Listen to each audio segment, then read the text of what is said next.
পৃথিবীর সবচেয়ে অসহায় মানুষ বর্তমানে বাংলাদেশে শিক্ষকরা। মাছের দাম বেড়েছে, শিক্ষকের বেতন বাড়ে নাই।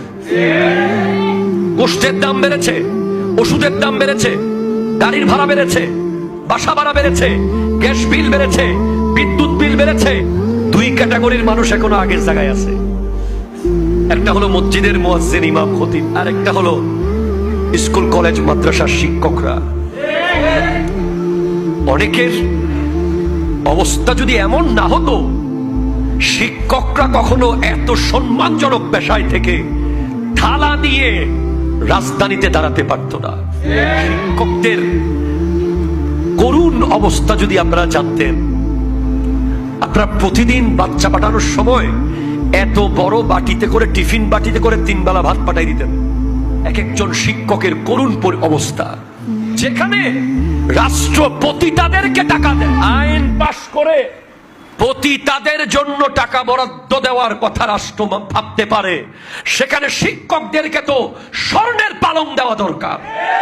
হাত তুলে বলেন ঠিক কেন বলেন? যারা জাতি গঠন করবে, যারা জাতিকে প্রতিদিন যারা বানাবে, বাবা মা একবার জন্ম দেয়, ওই সন্তানকে শিক্ষক আরেকবার জন্ম দেয়। প্রত্যেকটা আদর্শ ব্যক্তির পেছনে শিক্ষকের অবদান আছে। আজকে আপনি সচিবালয়ে যান, একজন সচিব যখন আপনাকে দেখলে সালাম দেবে, একজন সচিবের আদব যখন আপনি দেখবেন, তাকে আপনি জিজ্ঞেস করবেন, স্যার আপনি তো বিসিএস ক্যাডার হয়ে এখানে এসেছেন, দেখি বলেন তো এই সালাম কার কাছে শিখেছেন, এই আদব কার কাছে শিখেছেন, এই ভদ্রতা কার কাছে শিখেছেন, চেয়ার থেকে দাঁড়িয়ে যাওয়া কার কাছে শিখেছেন, নিজে না খেয়ে সামনে বাড়িয়ে দেওয়া কার কাছে শিখেছেন? বলবে আমি অক্সফোর্ড থেকে শিখি নাই, আমি ক্যামব্রিজ থেকে শিখি নাই, আমি ওই প্রাইমারি স্কুলের স্যারের কাছ থেকে শিখেছিলাম। যারা আসলেই ভদ্র নম্র, যারা আসলেই সভ্য, এই সভ্যতার বীজ বপন করে প্রাইমারির ইবতেদায়ী শিক্ষকরা, মক্তবের শিক্ষকরা। এরপরে সেখান থেকে সেই বীজকে আস্তে আস্তে বড় করে দাখিল লেভেল, আলিম level, honours level, masters level. কিন্তু আজকের দিনে কি হচ্ছে? শিক্ষকদের জন্য রাষ্ট্র ভাবতে পারে না, সবার জন্য ভাবতে পারে। শিক্ষকদের রুহের বদদোয়া যদি পড়ে যায়, এ দেশ আর শান্ত হবে না। ঠিক কিনা কথা? হাত তুলে বলেন ঠিক কিনা বলেন?